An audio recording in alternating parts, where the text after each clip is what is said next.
और इस वक्त की एक बहुत बड़ी खबर आपको बता दें, उत्तर प्रदेश के वाराणसी से है, जहां से अवधेश राय हत्याकांड में मुख्तार अंसारी को दोषी करार दे दिया गया है। स्पेशल कोर्ट ने मुख्तार अंसारी को दोषी करार दिया है। वाराणसी की एमपी एमएलए कोर्ट का ये बहुत बड़ा फैसला है। आज दोपहर 2 बजे का वो वक्त होगा जब मुख्तार अंसारी को इसी मामले पर सजा सुनाई जानी है। ये बड़ी खबर आपको बता रहे हैं, अवधेश राय केस में दोषी करार दे दिया गया है मुख्तार अंसारी को। यहां से मुश्किलें बहुत ज्यादा बढ़ जाएंगी। अब 2 बजे का वो वक्त होगा जब सजा सुनाई जाएगी मुख्तार अंसारी को, उस पर भी नजर रहेगी। लेकिन इस वक्त की ये बड़ी खबर आपको बता रहे उत्तर प्रदेश के वाराणसी से है, जहां अवधेश राय हत्याकांड जिसमें मुख्तार अंसारी की मुश्किलें यहां से बहुत ज्यादा बढ़ती हुई नजर आ रही है। दोषी करार दे दिया गया है मुख्तार अंसारी को।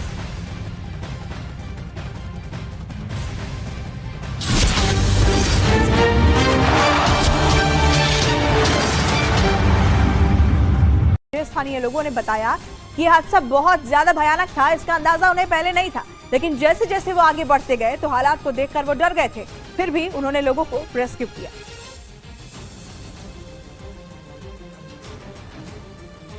तो तस्वीरें भयावह सामने आई थी। जो लोग वहां मौजूद थे, स्थानीय लोग जो चश्मदीद, वो ये बता रहे हैं कि जब वो वहां पहुंचे तो उन्हें लगा ये कोई मामूली हादसा है, 2-3 बोगियां शायद पलटी होंगी, लेकिन जैसे जैसे वो आगे बढ़े मंजर और भी भयावह होता गया।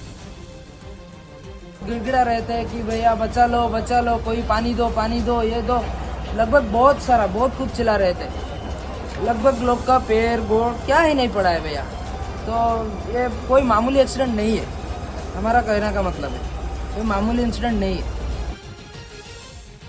पहले मुझे मतलब हम लोग लगा कि सिर्फ 2 या 3 बोगी होगा जो कि मतलब पटरी से उतरा हुआ है, तो लेकिन वो मंजर कुछ खराब ही था।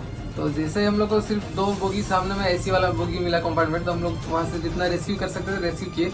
उसके बाद में जैसे ही हम लोग फिर आगे बढ़े तो आगे का मंजर मतलब बहुत ही खराब था, और फिर हम लोग वहाँ तक